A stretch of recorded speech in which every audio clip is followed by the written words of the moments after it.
इस कहानी को सुनने के बाद आपको एक बात जरूर समझ में आ जाएगी कि इंसान की जिंदगी में क्या जरूरी है, कामयाब होना, जीनियस होना या जिंदगी जीना। Bollywood silver screen presenting gifted. ये कहानी शुरू होती है फ्लोरिडा के एक छोटे से घर से, जहां पर एक आदमी को दिखाया जाता है जिसका नाम फ्रैंक होता है। फ्रैंक अपनी बेटी को आज पहली बार स्कूल भेज रहा है, जिसका नाम मैरी है। मैरी स्कूल नहीं जाना चाहती, पर फ्रैंक उसे कहता है कि तुम्हारी मॉम यही चाहती थी और तुम्हें स्कूल जाना पड़ेगा। वो मैरी को स्कूल भेज देता है और जब वो वापस अपने घर पर आता है तो यहाँ पर उसके घर की ओनर आती है। वो कहती है कि तुमने मैरी को स्कूल भेजकर अच्छा नहीं किया, अब भी तुम्हारे पास मौका है, तुम उसे वापस ले आओ। फ्रैंक उसे बताता है कि 2 दिन पहले मैरी ने उसे कहा कि अगर जर्मनी यूरो से बाहर आ जाए तो भी वर्ल्ड वाइड डिप्रेशन आ सकता है, और ये अपने आप में बहुत बड़ी बात होती है जो बड़े बड़े इकोनॉमिस्ट भी नहीं बता सकते। फ्रैंक कहता है कि मैरी के अपनी उम्र के एक भी दोस्त नहीं है, उसे अपनी उम्र वालों के साथ दोस्ती करनी चाहिए। यहाँ पर जो उसकी ओनर होती है वो कहती है कि अगर मैरी को किसी ने हमसे छीना तो मैं तुम्हें नहीं छोड़ूंगी, और वो वहां से चली जाती है। वहीं स्कूल में दिखाया जाता है कि मैरी का आज पहला दिन है और क्लास में उसकी टीचर सब बच्चों से पूछती है 2 और 2 कितना होता है। एक बच्चा जवाब देता है 4। मैरी इन सब सवालों से परेशान और बोर हो रही होती है।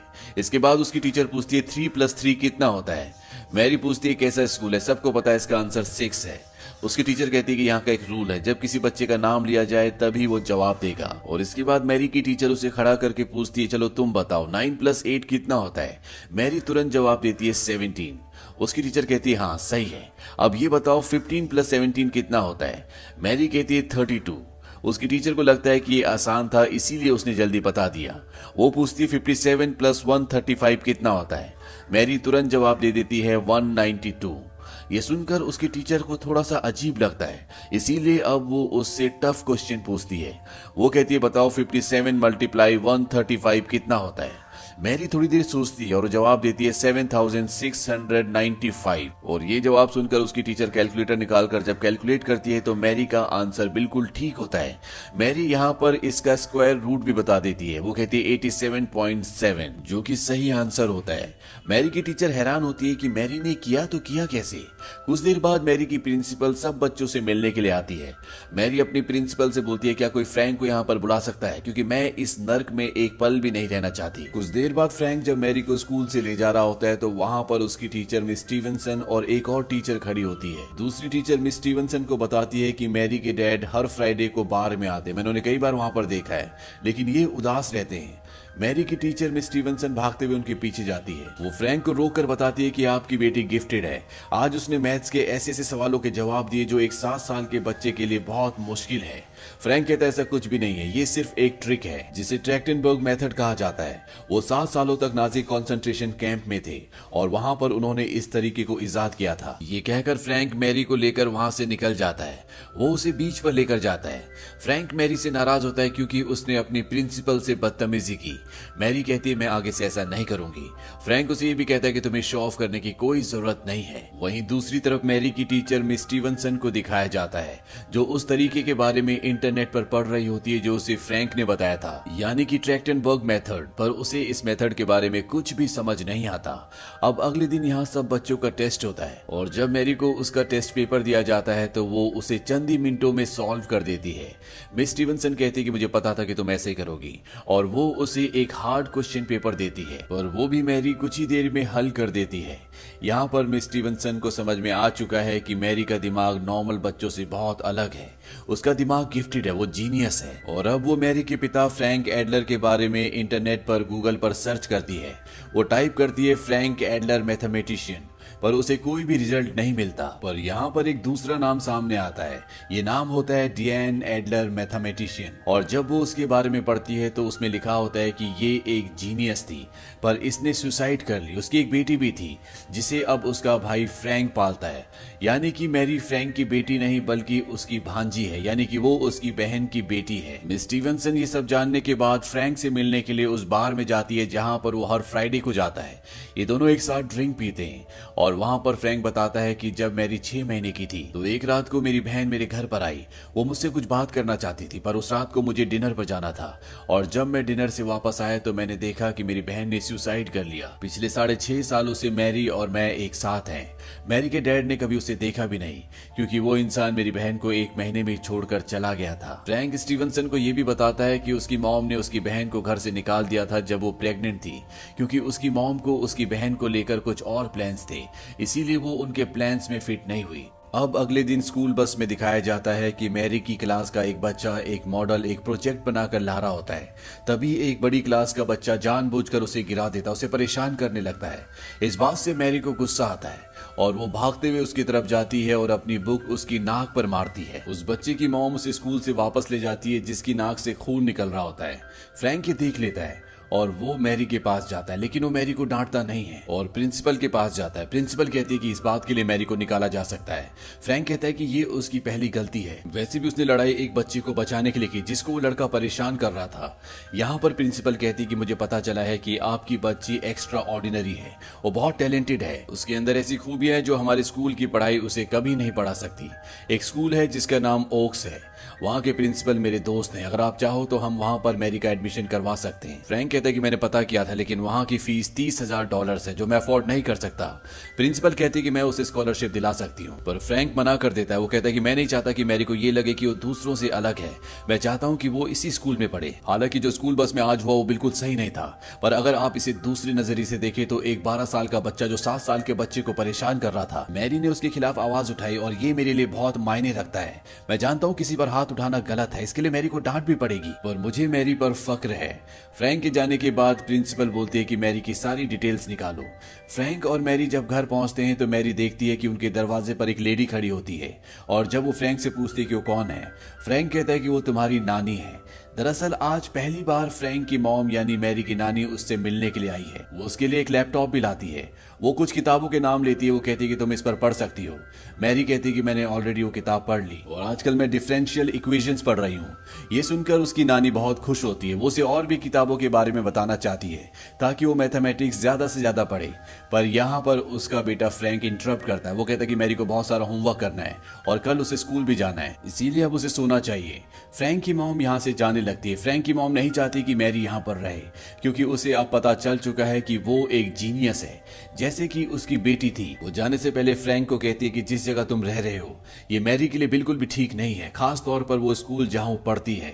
दरअसल मैरी की प्रिंसिपल ने उसको सब कुछ बताया होता है। फ्रैंक अपनी मॉम से कहता है कि आपको वापस चले जाना चाहिए, लेकिन उसकी मॉम मैरी को अपने साथ ले जाना चाहती है, इसीलिए फ्रैंक को एक बार फिर से बुलाती है। वो कहती है कि मैरी एक जीनियस है, उसकी जिंदगी यहाँ पर बर्बाद हो जाएगी। फ्रैंक कहता है कि मैं कभी भी आपको उसको अपने साथ ले जाने नहीं दूंगा क्योंकि आप उसे एक टीचर को सौंप देंगे, बाद में उसे आप साइंटिस्ट के बीच में झोंक देंगे जहां पर वो अपनी पूरी जिंदगी बिता देगी, और मैं नहीं चाहता कि मेरी ऐसी जिंदगी जिए, और इसीलिए मेरी बहन ने उसे मेरे पास छोड़ा। फ्रैंक की मॉम कहती है कि ये उसकी सबसे बड़ी गलती थी, उसे कभी भी सही गलत की पहचान नहीं थी। अगर उसे पहचान होती तो नावियर स्टोक्स की इक्वेशन को सुलझाकर वो दुनिया की एक महान गणितज्ञ बन चुकी होती, पर वो नहीं कर पाई क्योंकि वो कमजोर थी अपने पिता की तरह, अपने भाई की तरह। अगर तुमने मैरी को मुझे नहीं दिया तो अगली मुलाकात हमारी कोर्ट में होगी, और इसके बाद वो वहां से चली जाती है। यहाँ पर मैरी और उसके मामा फ्रैंक के बीच में बहुत अच्छी इक्वेशन, बहुत अच्छी बॉन्डिंग होती है। ये दोनों एक दूसरे से बहुत प्यार करते हैं और फ्रैंक को इस बात की परवाह नहीं है कि मैरी महान बने। वो सिर्फ ये चाहता है कि मैरी एक आम जिंदगी जिए, खुश रहे, जो करना चाहती है अपनी मर्जी से करे, जैसा कि उसकी बहन भी करना चाहती थी पर वो कभी नहीं कर पाई। अब फ्रैंक की और उसकी मॉम की मुलाकात कोर्ट में होती है। जज कहता है कि अच्छा तो ये होगा कि आप दोनों आपस में समझौता कर ले। यहाँ पर मैरी की नानी को उससे मिलने की परमिशन मिल जाती है। कुछ दिनों के बाद फ्रैंक को एक लेटर मिलता है जो कि कोर्ट की तरफ से होता है। उसमें लिखा होता है कि मैरी की नानी मैरी को अपने साथ 2 दिनों के लिए ले जाना चाहती है और उसे अब मैरी को भेजना होगा। मैरी अपनी नानी के साथ उसके घर बॉस्टन जाती है। वहां पर मैरी को बहुत अच्छा लगता है और अगले दिन मैरी की नानी उसे यूनिवर्सिटी ले जाती है। दरअसल वो उसे एक प्रोफेसर से मिलवाना चाहती है। जब ये दोनों यूनिवर्सिटी में होते हैं तो मैरी की नानी उसे बताती है कि तुम्हारी मॉम मैथमेटिक्स की एक प्रॉब्लम पर काम कर रही थी और उसका नाम था नावियर स्टोक्स। वो उसे सुलझा नहीं पाई। वो दीवार पर मैरी को मैथमेटिक्स की 7 अलग अलग प्रॉब्लम्स दिखाती है वो कहती है कि इन 7 में से आज तक एक ही को सुलझाया गया है, जहां पर एक मैथमेटिशियन की फोटो लगी होती है। वो मैरी को बताती है कि अगर तुम्हारी मॉम ने मैथमेटिक्स की उस प्रॉब्लम को जिस पर वो काम कर रही थी उसे सुलझा लिया होता तो आज उसकी फोटो यहाँ पर होती। मैरी कहती है कि हो सकता है कि कभी मेरी फोटो यहाँ पर लगे। इसके बाद मैरी की नानी उसे एक हॉल में ले जाती है जहां पर ब्लैक बोर्ड पर मैथमेटिक्स की एक प्रॉब्लम लिखी होती है। यहाँ पर एक प्रोफेसर भी होता है और मैरी को कहा जाता है कि इसे सॉल्व करो। मैरी बहुत देर तक उस प्रॉब्लम को देखती रहती है लेकिन वो कोई भी जवाब नहीं देती। प्रोफेसर मैरी के पास जाता और उससे पूछता है क्या तुम इस छोटी सी प्रॉब्लम का हल ढूंढ रही हो। मैरी कहती है छोटी नहीं बल्कि बहुत बड़ी प्रॉब्लम है। ये सुनने के बाद प्रोफेसर मैरी की नानी की तरफ एक नाउमीदी भरी नजरों से देखता है। मैरी की नानी उसे यहाँ से लेकर जाने लगती है, बहुत गुस्सा होती है। मैरी पूछती है कि आप मेरे ऊपर गुस्सा है। उसकी नानी कहती नहीं बल्कि उस प्रोफेसर पर। उसे क्या लगा था कि तुम अंदर जाते इतनी बड़ी प्रॉब्लम को सॉल्व कर दोगी। मैरी कहती उसे सॉल्व नहीं किया जा सकता था क्योंकि वो गलत थी। ये सुनकर उसकी नानी हैरान हो जाती है। वो कहती कैसे। मैरी बताती कि वहां पर नेगेटिव साइन लगाना वो भूल गए थे जिसकी वजह से पूरी प्रॉब्लम गलत हो गई, इसीलिए उसे सॉल्व नहीं किया जा सकता था। ये सुनने के बाद मैरी की नानी उसे वापस उसी जगह पर ले जाती है और इस बार मैरी इस प्रॉब्लम को ठीक करके पूरी तरह से सॉल्व कर देती है। प्रोफेसर मैरी से पूछता है जब तुम्हें पता था कि ये प्रॉब्लम गलत है तुमने बताया क्यों नहीं। मैरी कहती कि मामा ने मना किया है कि बड़ों की गलती नहीं बताते, उन्हें बुरा लगता है। यहाँ पर एक बात साबित हो जाती है कि मैरी किसी जीनियस से कम नहीं है। जिस तरह से उसकी मॉम एक महान मैथमेटिशियन थी, शायद मैरी अपनी मॉम से भी आगे है। अब मैरी के लिए कोर्ट में कई सुनवाइयां चलती हैं और इन सुनवाइयों में मैरी की नानी से पता चलता है कि मैरी की मॉम जो डियान थी वो कभी किसी स्पोर्ट्स का हिस्सा नहीं थी, ना ही वो कभी कोई गेम देखने के लिए गई, ना ही पिकनिक पर और ना ही उसके कोई दोस्त थे। उसकी जिंदगी में सिर्फ एक ही चीज थी और वो थी मैथमेटिक्स। डियान की मॉम का मानना था कि वो सबसे अलग है, वो बिलियंस में से एक है और जो वो कर सकती है कोई नहीं कर सकता। यहाँ पर फ्रैंक का वकील उनसे सवाल पूछता है अगर आपकी बेटी अपनी जिंदगी में सिर्फ और सिर्फ मैथमेटिक्स करना चाहती थी तो वो अपने पड़ोसी जिससे वो प्यार करती थी उसके साथ भाग क्यों गई। मैरी की नानी और डियान की मॉम यहाँ पर जवाब देती है उस वक्त मेरी बेटी 17 साल की थी, उसे सही और गलत का कुछ पता नहीं था, इसीलिए उसने ऐसा कदम उठाया। जब मैंने उन दोनों को अलग किया तो 1 साल बाद मेरी बेटी ने मुझे थैंक यू कहा था। अगर उसने अपनी रिसर्च को, अपने मैथमेटिक्स के अधूरे काम को पूरा कर लिया होता और वो जिंदा होती तो वो तुम्हें इस बात का जवाब देती। यहाँ पर फ्रैंक के ऊपर भी कई इल्जाम लगाए जाते हैं कि वो मैरी की परवरिश करने के लिए एक सही इंसान नहीं है, वो उसे अच्छे स्कूल नहीं भेज सकता, साथ ही साथ उसने किसी से लड़ाई भी की थी और यहाँ पर मैरी ने जिस बच्चे को मारा था, जिसकी नाक से खून निकल गया था, उस इशू को भी यहाँ पर उठाया जाता है। हालांकि फ्रैंक पहले एक टीचर था, वो असिस्टेंट प्रोफेसर था, पर अब उसने वो काम छोड़ दिया। वो बोर्ड्स ठीक करता है, इसीलिए उसके काम को लेकर भी यहाँ पर कई सवाल उठाए जाते हैं। वो कहते हैं कि तुम मैरी को अच्छी एजुकेशन नहीं दे सकते, तुम्हारे पास हेल्थ इंश्योरेंस भी नहीं है, साथ ही साथ मैरी को जो ऑक्स की स्कॉलरशिप मिल रही थी तुमने उसे भी ठुकरा दिया। फ्रैंक कहता है कि मेरी बहन हमेशा से ये चाहती थी कि उसकी बेटी को एक आम जिंदगी मिले, वो एक आम स्कूल में पढ़े, वो आम बच्चों के साथ खेले, उनसे दोस्ती करे।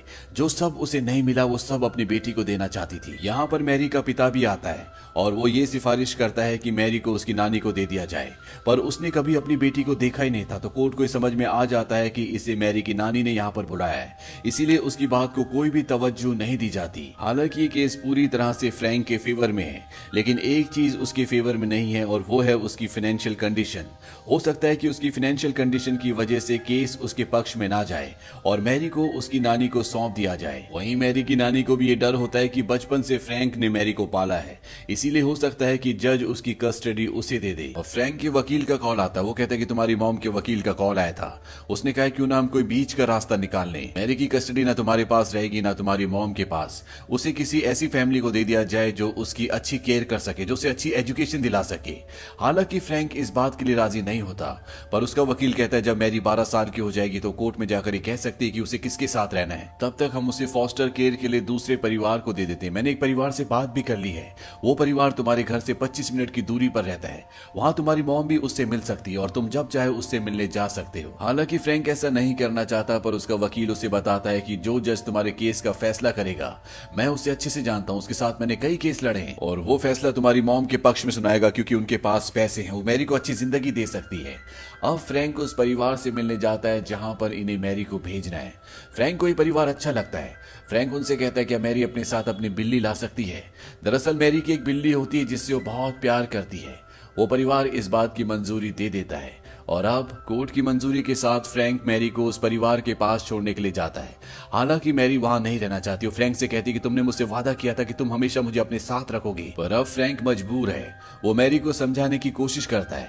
मैरी कोई बात नहीं सुनना चाहती। वो बहुत रोती है, बहुत चिल्लाती है कि मुझे अपने साथ ले जाओ, लेकिन वो उसे अपने साथ नहीं ले जा सकता, इसीलिए उसे वहां पर छोड़कर निकल जाता है। इस बात से फ्रैंक को बहुत दुख होता है। फ्रैंक मैरी से मिलने दोबारा जाता है, पर जिसके घर पर मैरी रहती है वो कहता है कि मैरी तुमसे नहीं मिलना चाहती, वो तुमसे नाराज है, तुम्हें भी इस बात को समझना चाहिए, तुम्हें थोड़ा वक्त देना चाहिए।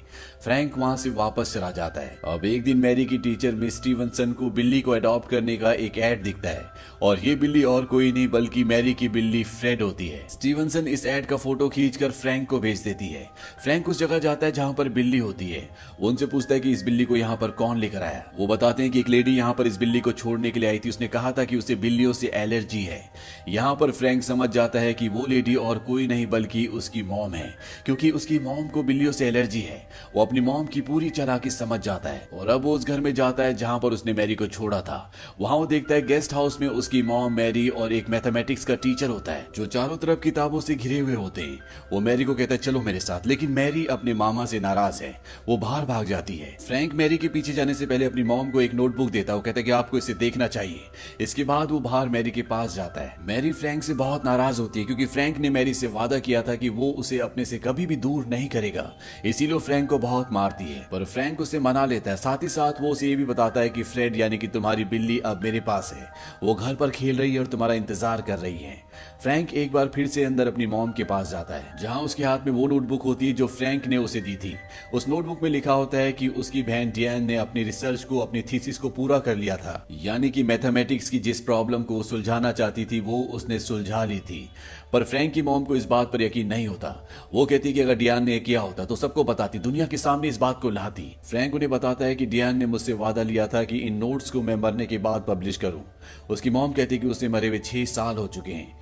फ्रैंक कहता है कि वो अपनी मौत की बात नहीं कर रही थी। दरअसल डियान अपनी मॉम की हेलीकॉप्टर पेरेंटिंग से इतनी परेशान थी कि वो अपनी जिंदगी में अपनी मर्जी से कुछ कर ही नहीं पाई। हालांकि उसने मैथमेटिक्स की एक बहुत बड़ी प्रॉब्लम को सुलझा लिया था, पर वो अपनी जिंदगी में पूरी तरह से हार चुकी थी, इसीलिए वो अपनी मॉम से नाराज थी और अपने भाई को इसीलिए उसने कहा था कि मॉम की मृत्यु के बाद इसे पब्लिश करना। फ्रैंक अपनी मॉम को कहता है कि मैं मैरी को अपने साथ ले जा रहा हूँ, वैसे भी अब आपके पास टाइम नहीं होगा, इस चीज को प्रूव करने में आपको कई साल लग जाएंगे। ये कहकर फ्रैंक वहां से चला जाता है।